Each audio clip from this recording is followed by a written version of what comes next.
J'avais très peur de parler français, alors je ne disais rien, même quand je connaissais la réponse. Pendant les cours, je restais assise en silence, les mains serrées sous la table, avec le cœur qui battait très fort. Un jour, quelqu'un m'a posé une question simple en français, mais j'ai répondu en portugais.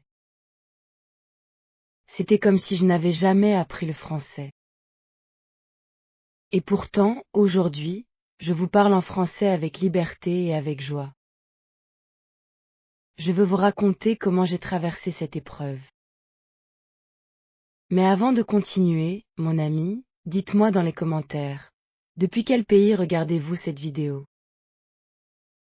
Je suis vraiment curieuse de savoir d'où vous venez. Écrivez le nom de votre pays, par exemple, je regarde depuis le Brésil, ou depuis la France, peu importe où vous êtes, j'adorerais vous lire. Alors, commençons depuis le début. Je suis brésilienne. J'ai grandi dans une famille normale, une famille où personne ne parlait de langues étrangères comme quelque chose d'accessible pour nous. Les langues étrangères, c'était pour les gens riches, pour ceux qui voyageaient beaucoup, pour ceux qui avaient de l'argent pour payer des cours chers dans des écoles privées. Chez moi, on parlait portugais, on vivait en portugais, on rêvait en portugais. L'idée d'apprendre une autre langue semblait presque impossible, presque comme un rêve trop grand pour moi. Mais depuis toute petite, j'avais en moi quelque chose qui aimait les sons des autres langues. Quand j'entendais du français à la télévision, ou dans une chanson, ou dans un film, je ressentais quelque chose de spécial. Je ne comprenais rien, bien sûr, mais j'aimais la musique de cette langue. Le français sonnait comme quelque chose d'élégant, quelque chose de beau, quelque chose qui venait d'un monde différent du mien. Et moi, une jeune fille brésilienne avec peu de moyens et beaucoup de rêves, j'avais décidé dans mon cœur que je voulais parler cette langue un jour. Mon ami, vous savez ce que c'est, ce sentiment? Ce moment où vous entendez quelque chose pour la première fois et vous dites en silence, un jour, ce sera moi. Ce n'est pas encore un plan, ce n'est pas encore une décision concrète, c'est juste une petite lumière qui s'allume quelque part en vous. C'était exactement ça pour moi et le français. J'ai commencé à étudier le français seul, avec des vidéos gratuites en ligne. Je n'avais pas d'argent pour des cours, alors j'utilisais ce que je trouvais. Des applications sur mon téléphone, des vidéos sur YouTube, des émissions audio pour débutants. Je passais des heures à écouter, à répéter, à écrire des mots dans un petit cahier. J'apprenais du vocabulaire, je mémorisais des phrases, je regardais des dessins animés en français pour essayer de comprendre quelque chose. Et honnêtement, dans ces premières semaines, j'étais heureuse. Parce que j'apprenais seule, dans ma chambre, sans personne pour me juger.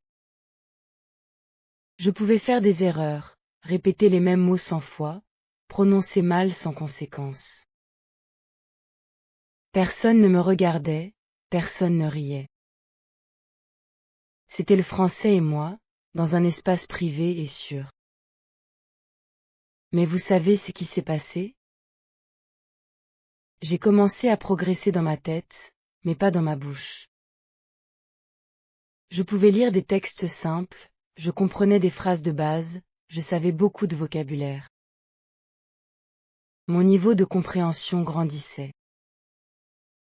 Mais quand quelqu'un me parlait en français, ou quand j'essayais de parler à voix haute, tout disparaissait, absolument tout, comme si mon cerveau se vidait complètement à ce moment-là.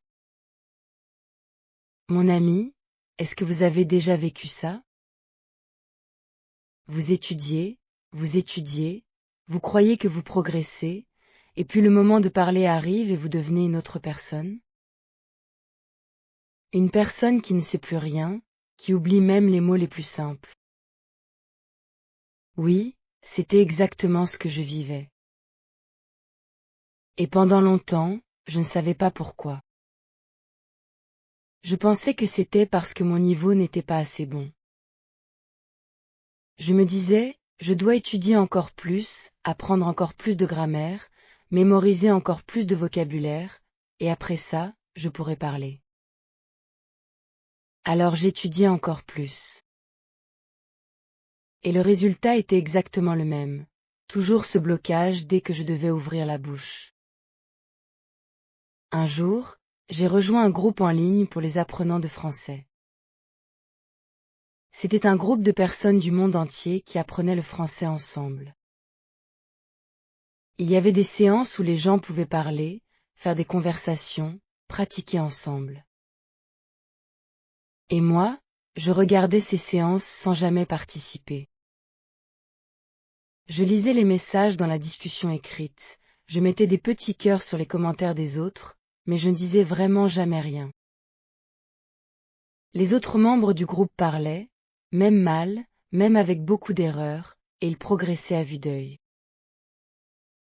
Et moi, je continuais à regarder. J'avais une peur immense, irrationnelle, mais très réelle. La peur de dire quelque chose de faux.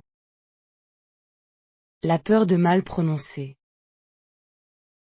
La peur que les autres me regardent et pensent, mon Dieu, elle ne sait rien. La peur d'être jugée, d'être ridicule, d'être la personne la moins compétente du groupe. Et cette peur avait une voix. Oui, mon ami, la peur parle. La peur dit des choses comme « Tu n'es pas prête. Attends encore un peu. Tu dois d'abord être parfaite. Si tu parles maintenant et que tu fais des erreurs, les gens vont penser que tu es stupide. Mieux vaut rester silencieuse. » Et moi, j'écoutais cette voix. Je lui obéissais chaque jour. Ce blocage venait de loin. Il venait de mon enfance, de ma culture, de la façon dont j'avais grandi. Au Brésil, dans mon contexte, faire des erreurs en public était vraiment difficile à vivre. À l'école, quand on répondait mal à une question, les autres enfants riaient parfois. Les professeurs corrigeaient souvent d'une façon qui était dure, pas toujours bienveillante. Et moi, j'avais appris très jeune que pour éviter la honte, il valait mieux ne rien dire plutôt que de dire quelque chose de faux. Cette leçon que j'avais apprise enfant, je la portais encore avec moi en tant que jeune femme adulte qui essayait encore d'apprendre le français. Mon cerveau avait associé parler avec des erreurs à humiliation, à honte, à être jugé négativement. Et mon corps réagissait automatiquement pour me protéger de cette douleur. La solution de mon cerveau? Ne pas parler. Ne jamais prendre ce risque. Mon ami, si vous vous reconnaissez dans ce que je décris, je veux que vous sachiez quelque chose d'important, vous n'êtes pas seul. Ce que vous vivez a un nom. Les psychologues appellent cela l'anxiété linguistique. C'est un phénomène très réel, très étudié, et des millions de personnes dans le monde vivent exactement la même chose. Vous n'êtes pas bizarre. Vous n'êtes pas moins intelligent que les autres. Vous avez juste une peur bien précise qui s'est installée en vous, et cette peur peut changer. Pour moi, la vraie prise de conscience a commencé un soir. J'étais dans ce groupe en ligne, encore en train de regarder sans participer, quand une femme a pris la parole. Elle parlait français avec un accent très marqué, elle faisait beaucoup d'erreurs grammaticales, elle cherchait ses mots constamment. Et pourtant, elle continuait. Elle disait ce qu'elle voulait dire, même imparfaitement, même lentement. Et les autres membres du groupe l'écoutaient avec respect, ils l'encourageaient, ils lui répondaient normalement. À ce moment-là, j'ai réalisé quelque chose. Personne ne se moquait d'elle. Personne ne pensait qu'elle était stupide. Au contraire, les autres l'admiraient pour son courage. Et moi, j'étais là, silencieuse, avec mon niveau peut-être plus élevé que le sien, mais incapable d'ouvrir la bouche. Était-ce vraiment plus intelligent de ma part? Est-ce que mon silence me protégeait vraiment? Ou est-ce que mon silence m'empêchait simplement d'avancer? Cette question a changé quelque chose en moi. Pas complètement, pas immédiatement, mais quelque chose a bougé cette nuit-là. J'ai commencé à me documenter sur la peur de parler en langue étrangère. Je lisais des articles, je regardais des vidéos de personnes qui avaient vécu la même chose. Et j'ai découvert une idée qui a vraiment changé ma perspective. Les erreurs ne sont pas des preuves d'incompétence. Les erreurs sont des preuves d'apprentissage. Quand vous faites une erreur en langue étrangère, ça veut dire que vous essayez. Et essayer, c'est la seule façon d'apprendre. Mon ami, pensez à quand vous avez appris à marcher. Vous ne vous souvenez pas, bien sûr, parce que vous étiez bébé. Mais imaginez, vous tombiez tout le temps. Des dizaines, des centaines de fois, vous tombiez. Et est-ce que quelqu'un vous disait, arrête d'essayer de marcher parce que tu tombes? Non, les adultes autour de vous vous encourageaient à vous lever et à essayer encore. Parce qu'ils savaient que tomber fait partie du processus d'apprentissage de la marche. Apprendre à parler une langue étrangère, c'est exactement pareil. Vous allez tomber. Vous allez utiliser le mauvais genre pour un nom. Vous allez conjuguer un verbe de façon incorrecte. Vous allez prononcer un mot d'une façon qui fera sourire un francophone natif. Vous allez chercher vos mots au milieu d'une phrase et créer un silence gêné. Tout ça va arriver. Et tout ça est normal. Tout ça fait partie du chemin.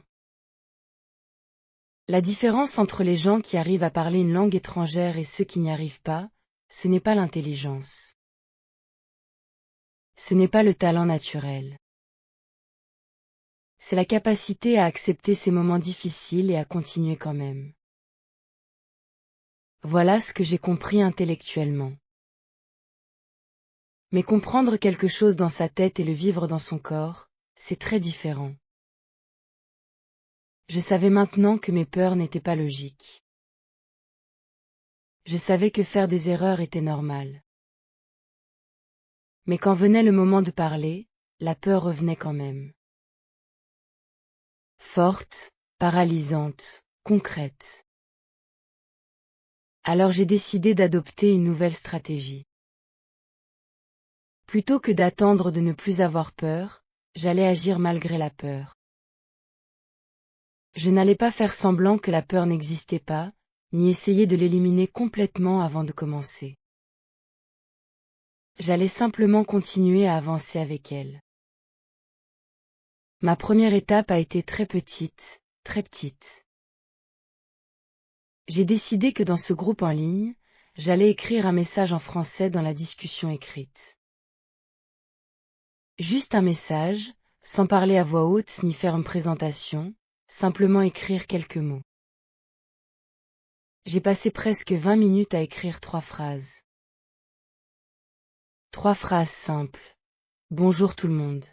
Je m'appelle, enfin, je préfère ne pas donner mon nom pour l'instant.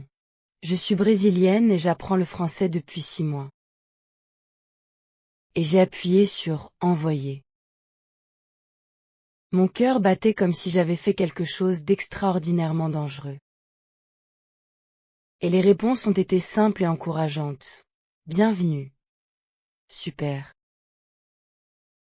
Et, continue comme ça. Il n'y avait rien de négatif ni de cruel. Les gens étaient simplement contents que je participe. Ça semblait si petit, et pourtant, pour moi, c'était une victoire immense. parce que j'avais fait quelque chose malgré la peur. J'avais pris un risque, même minuscule, et le monde ne s'était pas effondré. Mon ami, c'est ça, le secret que j'ai appris, vous devez commencer par des risques minuscules. N'essayez pas de faire un grand saut du premier coup, et ne vous forcez pas à avoir une conversation complexe immédiatement. Commencez par le plus petit pas possible, puis faites-en un autre, puis encore un autre. Après ce premier message dans les discussions écrites, j'ai commencé à écrire plus régulièrement. Un message par jour dans ce groupe. Puis 2 messages par jour. Les gens me répondaient, je répondais à mon tour. C'était une conversation, mais par écrit, ce qui était encore confortable pour moi. J'avais le temps de réfléchir, de corriger, de vérifier avant d'envoyer. Mais après quelques semaines, j'ai senti que je devais aller plus loin. L'écriture était bien, mais ce que je voulais vraiment, c'était parler. Parler à voix haute, en temps réel, sans avoir le temps de corriger chaque mot avant de le dire. Et ça, c'était encore très effrayant. J'ai essayé une nouvelle chose, parler seul, en me filmant. Je prenais mon téléphone, je le posais contre quelque chose, et je me parlais à moi-même en français. Je racontais ma journée, je décrivais ce que je voyais autour de moi, je lisais un texte à voix haute. Et je me regardais après pour voir ce que j'avais bien fait et ce que je pouvais améliorer. C'était bizarre et gênant. Je me sentais ridicule à parler toute seule dans ma chambre, à regarder l'objectif de mon téléphone comme si c'était une vraie personne. Mais c'était sûr. Il n'y avait personne pour me juger. Et progressivement, j'ai commencé à me sentir plus à l'aise avec le son de ma propre voix en français. Mon ami, si vous n'avez jamais essayé ça, je vous encourage vraiment à le faire. Parlez à voix haute, seul, en français. Décrivez votre chambre. Racontez ce que vous avez mangé au déjeuner. Expliquez votre film préféré. Le sujet n'avait pas d'importance. L'important, c'est d'habituer votre bouche à former les sons du français, d'habituer votre cerveau à chercher les mots sous la pression du temps réel, même si cette pression est seulement imaginaire. Puis est venu un moment important. Dans ce groupe en ligne, il y avait une séance spéciale pour les débutants et les intermédiaires, où les gens pouvaient se connecter en vidéo et parler pendant 20 minutes avec un partenaire. L'idée, c'était de pratiquer la conversation dans un environnement détendu et bienveillant. Pendant des semaines, j'avais ignoré cette séance. Je la voyais dans le programme du groupe, je pensais, peut-être la semaine prochaine. Et cette semaine suivante n'arrivait jamais. Mais un soir, après avoir regardé une vidéo qui m'avait vraiment encouragée, j'ai pris une décision impulsive. Je me suis inscrite pour la séance du lendemain avant que ma peur puisse me convaincre de ne pas le faire. Cette nuit-là, je n'ai presque pas dormi. Mon cerveau inventait des catastrophes. Et si je ne comprenais pas ce que mon partenaire disait? Et si je restais complètement bloquée et en silence? Et si ma prononciation était si mauvaise qu'il ne comprenait rien de ce que je disais? Et si ceci arrivait, et si cela arrivait, et si tout se passait mal? Le lendemain, à l'heure de la séance, j'étais devant mon ordinateur. Les mains froides. Le ventre serré. Et mon partenaire est apparu à l'écran. Une personne souriante, l'air détendu, qui a dit « Bonjour » avec beaucoup de chaleur. J'ai répondu « Bonjour » d'une voix minuscule. Et la conversation a commencé. Je ne vais pas vous mentir, c'était difficile. J'ai cherché mes mots constamment. J'ai fait des erreurs. J'ai dit « environ 1000 fois. Il y a eu des silences gênants. Mon partenaire a répété certaines choses 2 fois parce que je n'avais pas bien compris la première fois. J'ai oublié des mots simples que je connaissais parfaitement dans d'autres circonstances. Mais la conversation a duré 20 minutes. 20 minutes entières. Et à la fin, mon partenaire a dit « C'était super de parler avec toi. Ton français est bien. » Et il souriait sincèrement. Je me suis déconnectée et j'ai pleuré, non pas de tristesse, mais de soulagement et de joie, parce que j'avais fait la chose que je craignais le plus et j'avais survécu. Je n'avais pas seulement survécu, j'avais aussi une vraie conversation en français avec une vraie personne. C'était la première fois de ma vie. Mon ami, ce moment est resté gravé dans ma mémoire. Parce que c'est le moment où j'ai compris viscéralement, dans mon corps, et pas seulement dans ma tête, que la peur mentait. La peur me disait que quelque chose de terrible allait arriver si je parlais. Et la réalité était tellement différente. Elle était douce, encourageante, même belle. Après cette première conversation, j'en ai fait une autre. Puis une autre. Chaque fois, il y avait encore un peu de nervosité au début. Mais chaque fois, c'était un peu moins intense. Mon corps commençait à apprendre que parler français avec quelqu'un n'était pas dangereux. Mon système nerveux commençait à se calmer.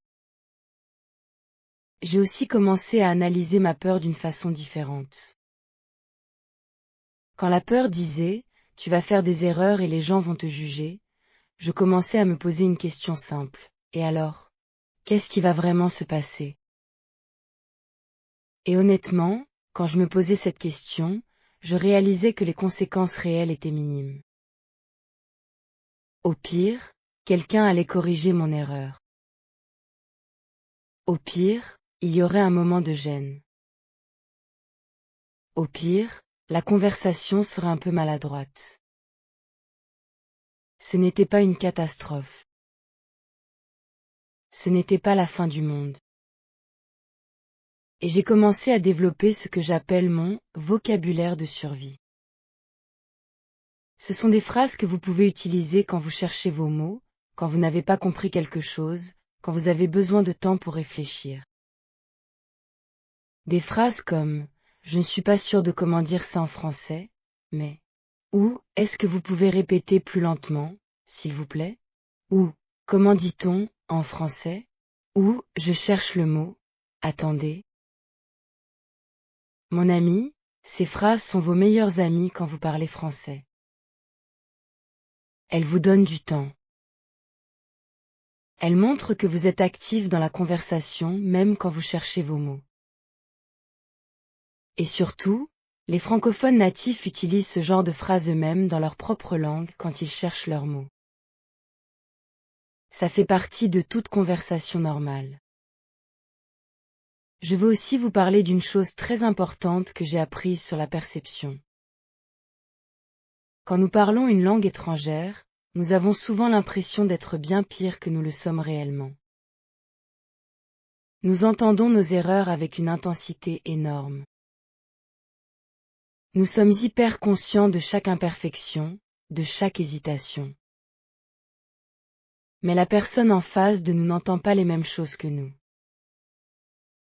Elle entend quelqu'un qui fait l'effort de communiquer dans sa langue, et généralement, elle est impressionnée par cet effort et reconnaissante de le voir.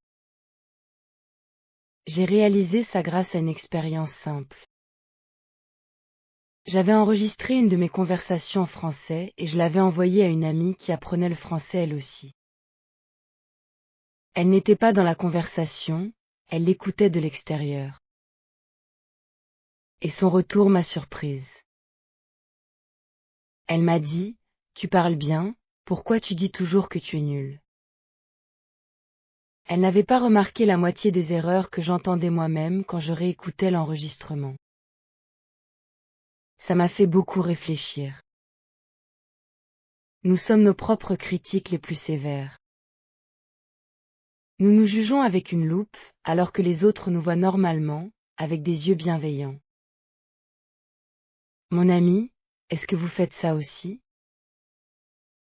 Est-ce que vous écoutez vos propres erreurs avec une intensité extrême?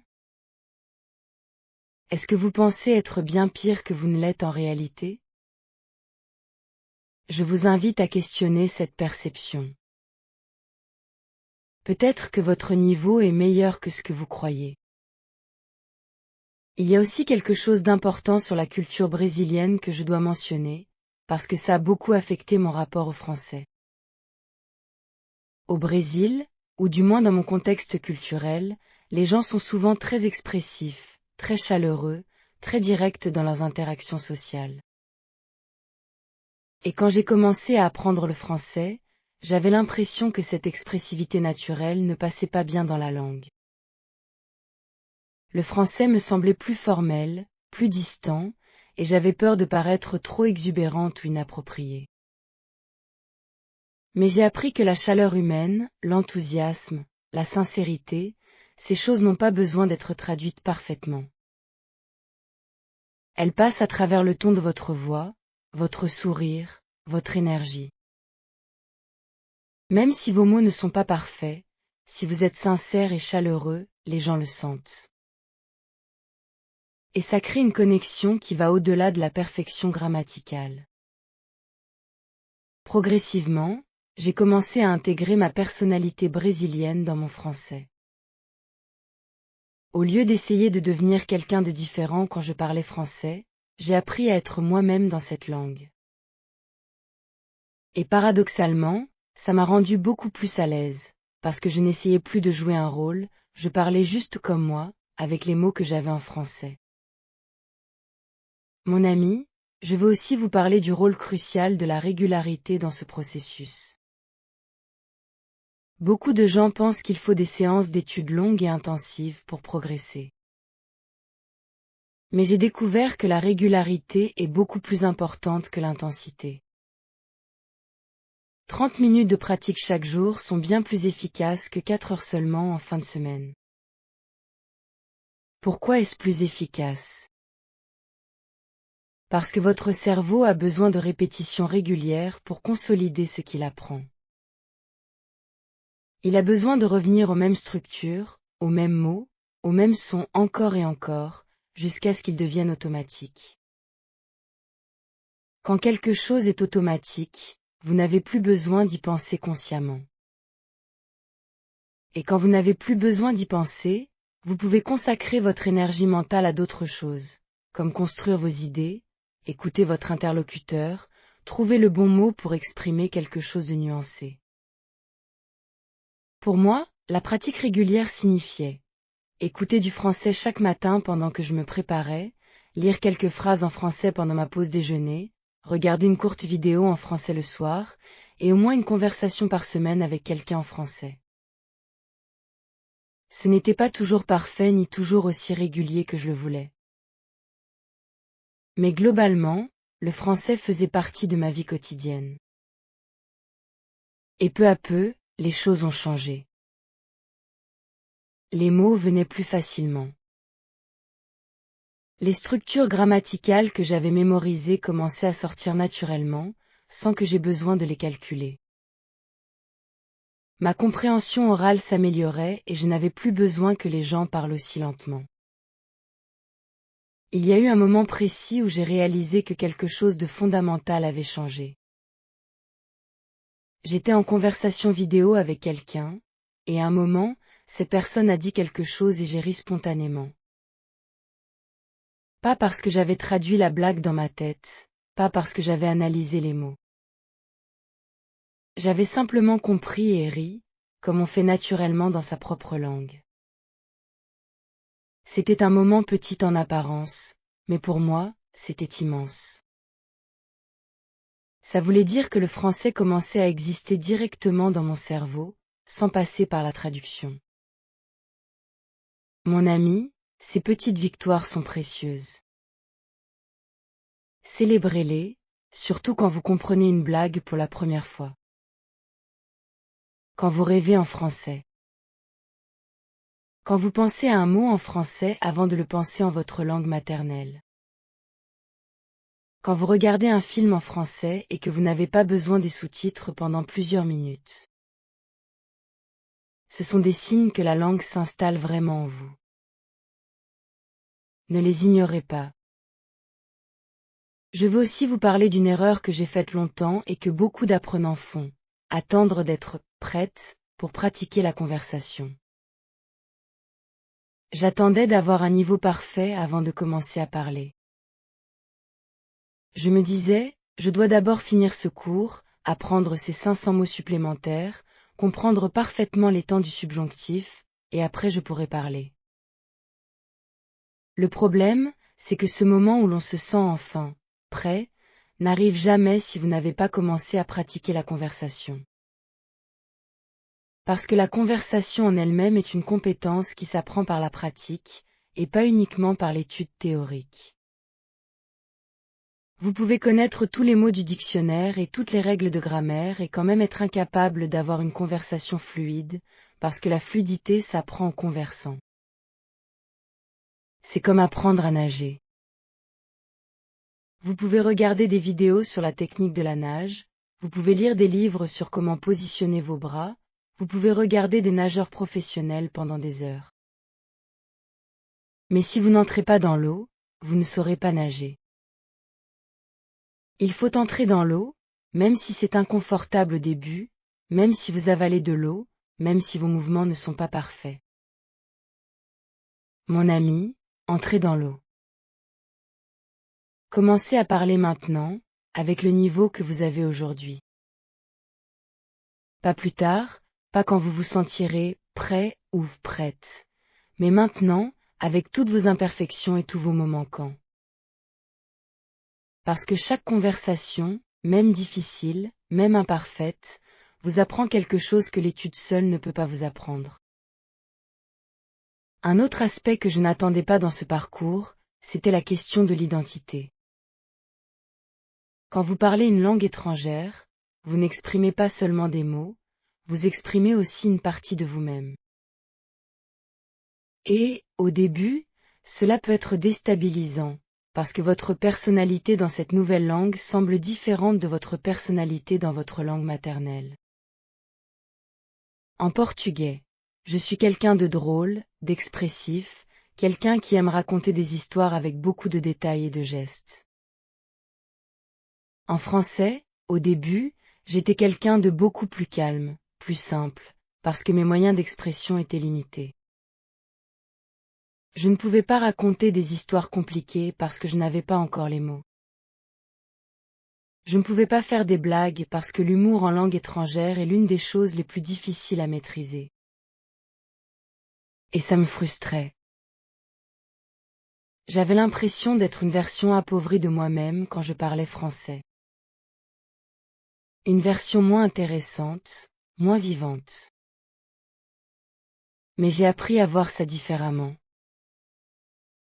Ce n'est pas une version appauvrie de moi-même, c'est une version en construction. Comme une sculpture qui n'est pas encore finie. Les détails viendront avec le temps. Et en attendant, cette version plus simple de moi-même est déjà vraie, déjà sincère, déjà moi. Et quelque chose d'intéressant s'est passé avec le temps. En apprenant le français, j'ai découvert des aspects de moi-même que je ne connaissais pas. Des façons de voir le monde que la langue française m'a apportées.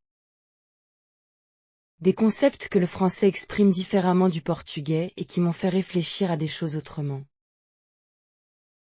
Parler une nouvelle langue, c'est un peu comme ouvrir une nouvelle fenêtre sur le monde. Et ça, je m'y attendais pas. Mon ami, est-ce que vous ressentez ça aussi? Cette sensation que la langue que vous apprenez vous apporte quelque chose de nouveau, une perspective différente, une façon différente de nommer les choses? Si oui, c'est magnifique.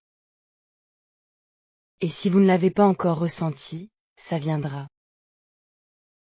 Je veux maintenant vous parler d'un moment difficile dans mon parcours, parce que je ne veux pas vous présenter une histoire trop lisse, trop parfaite. La réalité de l'apprentissage d'une langue, c'est aussi les plateaux. Ces périodes où vous avez l'impression de ne plus progresser, où vous avez l'impression d'être au même niveau depuis des semaines et où vous ne savez pas comment avancer. J'ai vécu un plateau d'environ 4 mois. 4 mois où je parlais correctement, où je comprenais bien, mais où je n'avais pas l'impression de progresser. Mon niveau semblait gelé. Et c'était vraiment décourageant. J'ai commencé à remettre en question tout le chemin parcouru. Je me demandais si je n'avais pas atteint mon maximum, si mon cerveau ne pouvait tout simplement pas aller plus loin. Ce qui m'a aidé à traverser ce plateau, c'est d'abord de comprendre que les plateaux font partie du processus normal de tout apprentissage. Aucun apprentissage n'est une ligne droite qui monte constamment. Il y a des montées rapides, des ralentissements, des plateaux. Ça ne veut pas dire que vous avez arrêté de progresser. Ça veut dire que votre cerveau consolide et intègre ce qu'il a appris avant de passer au niveau suivant. Ensuite, j'ai changé quelque chose dans ma pratique. J'ai commencé à m'exposer à du contenu plus difficile que ce que je comprenais facilement. Des émissions audio plus rapides, des films sans sous-titres, des textes plus complexes. C'est inconfortable, mais c'est ce qui permet au cerveau de se dépasser. J'ai aussi décidé de m'inscrire à un vrai cours en ligne avec un professeur. Je ne voulais plus seulement des ressources gratuites, mais aussi une personne réelle qui pouvait me voir, identifier mes points faibles spécifiques et me donner des exercices personnalisés. C'était un investissement, mais ça fait une grande différence. Après ce cours, et avec cette nouvelle exposition à du contenu plus difficile, le plateau a pris fin. Progressivement, des mots nouveaux ont commencé à entrer, des structures plus complexes sont devenues plus naturelles, et j'ai senti que le mouvement avait repris. Mon ami, si vous êtes en ce moment dans un plateau, tenez bon. Ce n'est pas une fin, c'est une pause. Et cette pause a une utilité. Votre cerveau travaille même quand vous avez l'impression qu'il ne se passe rien. Je veux aussi vous parler du moment où j'ai eu ma première vraie conversation avec un francophone natif qui ne savait pas que j'apprenais le français. Pas un partenaire d'échange qui savait que je pratiquais. Pas quelqu'un dans mon groupe d'apprenants. Une personne réelle, dans un contexte réel. C'était lors d'un événement en ligne, une conférence en ligne sur un sujet qui m'intéressait. À la fin du conférence en ligne, il y avait une séance de questions-réponses, et les gens pouvaient poser des questions par écrit dans la discussion écrite. J'ai décidé de poser ma question en français. J'ai tapé ma question, je l'ai envoyée. L'animateur du conférence en ligne l'a lu à voix haute et y a répondu en français. Et il a répondu à ma question comme il aurait répondu à la question de n'importe qui d'autre. Normalement et naturellement. Encore une fois, ça peut sembler petit. Mais pour moi, c'était la preuve que mon français fonctionnait dans le monde réel, pas seulement dans les espaces protégés d'apprentissage. Mon français était compris par quelqu'un qui ne me connaissait pas, qui n'avait pas fait d'effort spécial pour me comprendre. Et ça, c'était extraordinaire. Mon ami, je vous encourage à chercher ces petits moments dans des contextes réels. Ce n'est pas forcément une conversation orale complète. Ça peut être un commentaire que vous laissez en français sur une vidéo. Un message que vous envoyez à quelqu'un dans un forum francophone. une question que vous posez dans un groupe. Ces petits contacts avec la langue dans des contextes authentiques ont une valeur énorme pour votre confiance. Je veux maintenant vous parler de quelque chose que personne ne m'avait dit et que j'aurais aimé savoir depuis le début, la différence entre les compétences actives et passives en langue étrangère. Les compétences passives, c'est comprendre, écouter et lire. Les compétences actives, c'est produire, parler et écrire. Et ces deux ensembles de compétences se développent à des vitesses très différentes. En général, vos compétences passives, votre compréhension, se développent beaucoup plus vite que vos compétences actives. Vous pouvez comprendre bien avant de pouvoir exprimer avec fluidité. Et ça crée parfois une frustration particulière. Vous comprenez ce que les gens disent, mais vous n'arrivez pas à répondre avec le même niveau. Vous vous sentez bloqué, stupide, alors que votre compréhension est déjà bonne. Cette frustration est normale. Elle fait partie du processus. Les compétences actives rattrapent les compétences passives, mais ça prend plus de temps, et ça nécessite une pratique spécifique, parler et écrire, et pas seulement écouter et lire. Beaucoup d'apprenants font une erreur commune. Ils passent tout leur temps à consommer du français, en écoutant, en regardant et en lisant, mais très peu de temps à produire du français, en parlant et en écrivant. Résultat, leur compréhension devient très bonne, mais leur capacité à s'exprimer reste limitée. Si vous vous reconnaissez dans ça, la solution est claire. Plus de pratique de production, plus de parler et d'écrire, dès maintenant. Mon ami, au cours de toute cette période, j'ai aussi appris quelque chose d'important sur les erreurs spécifiques. Il y a deux types d'erreurs dans l'apprentissage d'une langue. Les erreurs dues à la pression du moment. Vous connaissez la bonne forme, mais, sous la pression de la conversation, vous dites la mauvaise chose. Et les erreurs de compétence. Vous ne connaissez pas encore la bonne forme, et c'est pour ça que vous faites une erreur. Les erreurs dues à la pression du moment diminuent avec l'expérience de la conversation. Plus vous conversez, moins vous êtes tendu, et donc moins vous faites ce type d'erreur.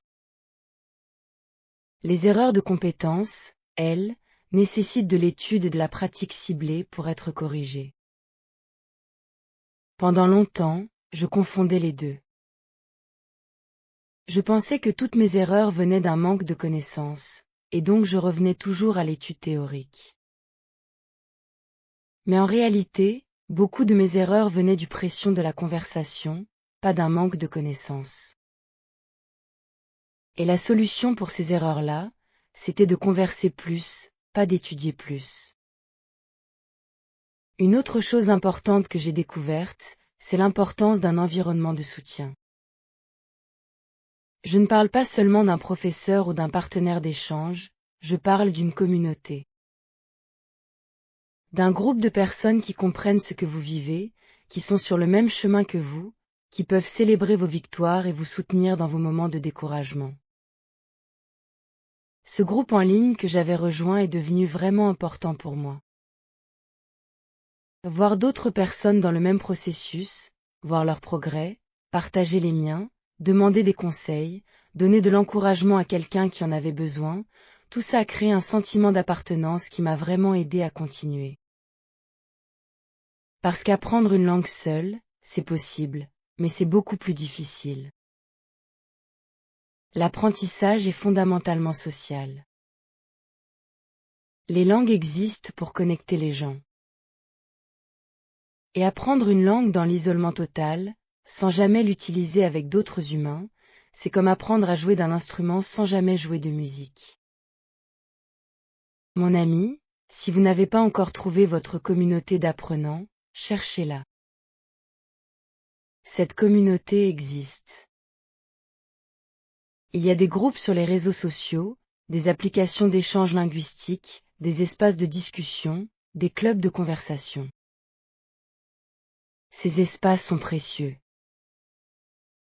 Et dans ces espaces, vous trouverez des gens exactement comme vous, avec les mêmes peurs et les mêmes rêves.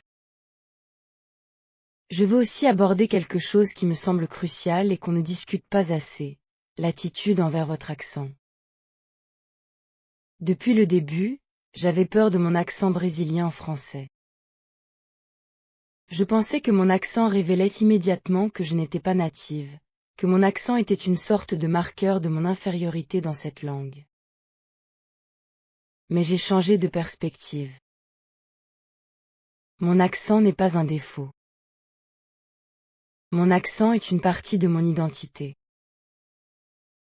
Il dit au monde que je suis une personne qui maîtrise plus d'une langue, qui a fait l'effort d'apprendre quelque chose de difficile, qui peut communiquer dans un espace qui n'était pas le sien à la base.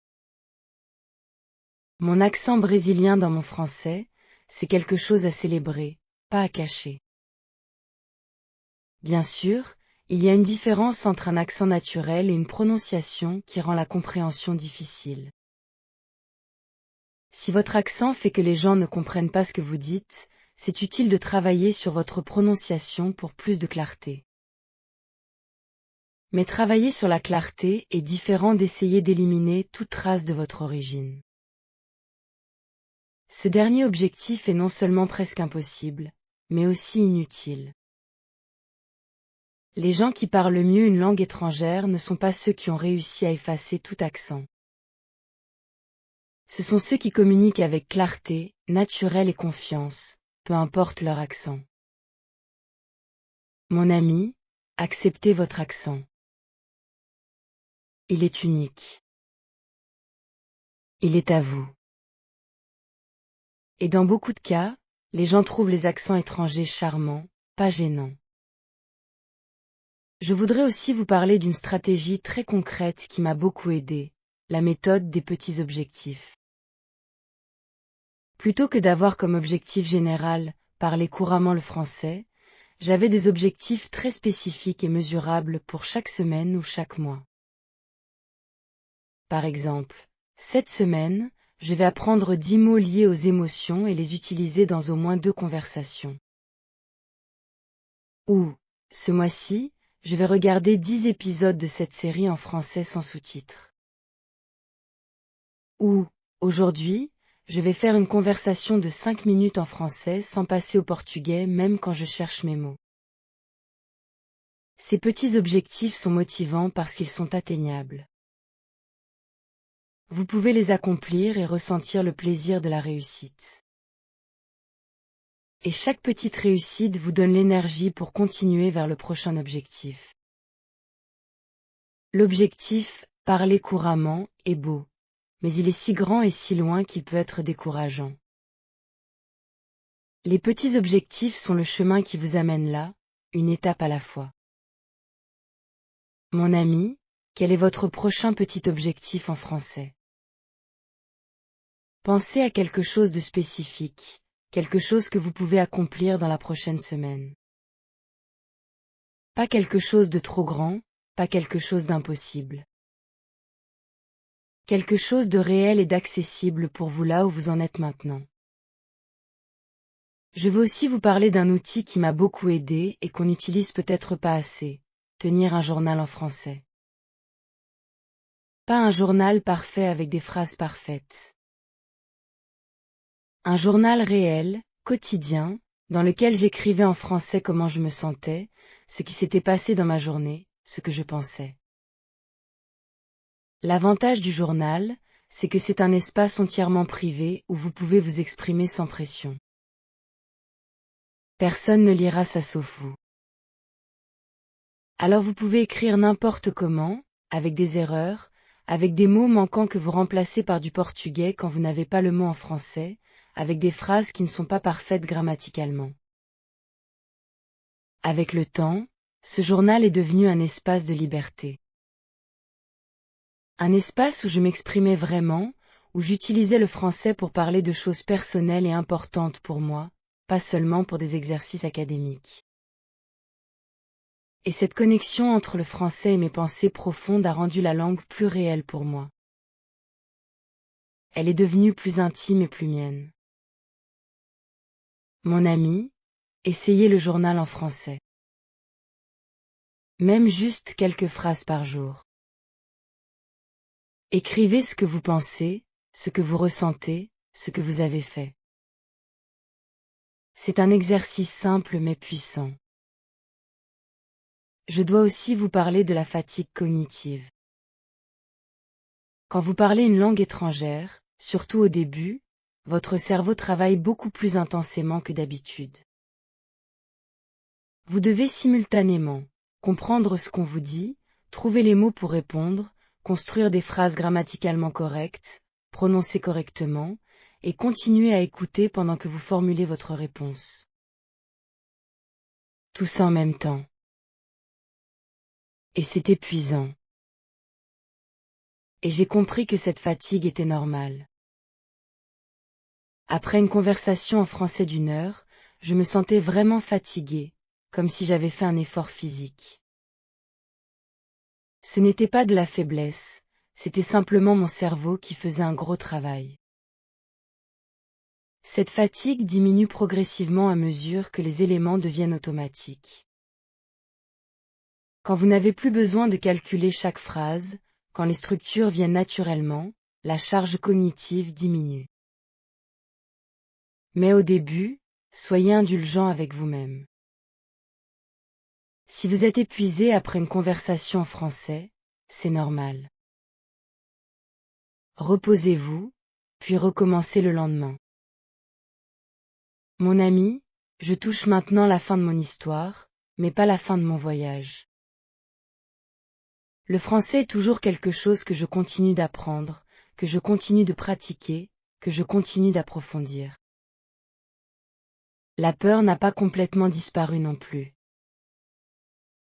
Parfois, dans certains contextes, je sens encore une légère nervosité.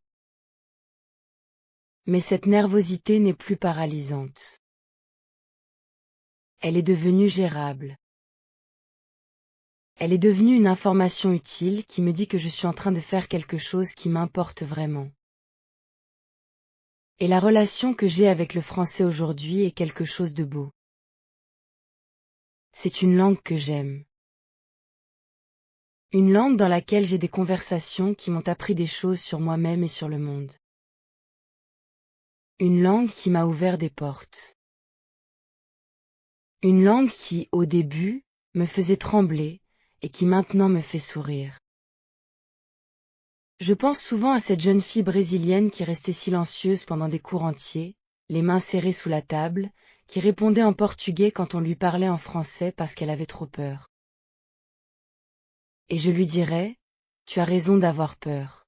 La peur est réelle, mais elle n'est pas la vérité. La vérité, c'est que tu peux faire ça. La vérité, c'est que chaque erreur est une leçon. La vérité, c'est que de l'autre côté de la peur, il y a quelque chose de magnifique qui t'attend. Et mon ami, si vous êtes là en ce moment, en train de regarder cette vidéo parce que vous voulez parler français et que vous avez peur de commencer ou peur de continuer, je vous dis la même chose. Vous pouvez faire ça. Votre peur est compréhensible, mais elle ne définit pas vos limites, qui sont bien plus grandes que ce qu'elle vous dit. Commencez petit, et commencez maintenant. Faites une erreur aujourd'hui. Puis faites-en une autre demain. Et une autre après-demain. Et regardez comme vous progressez malgré tout, et même grâce à tout ça. Le français vous attend. Et il est bien plus accessible que vous ne le croyez.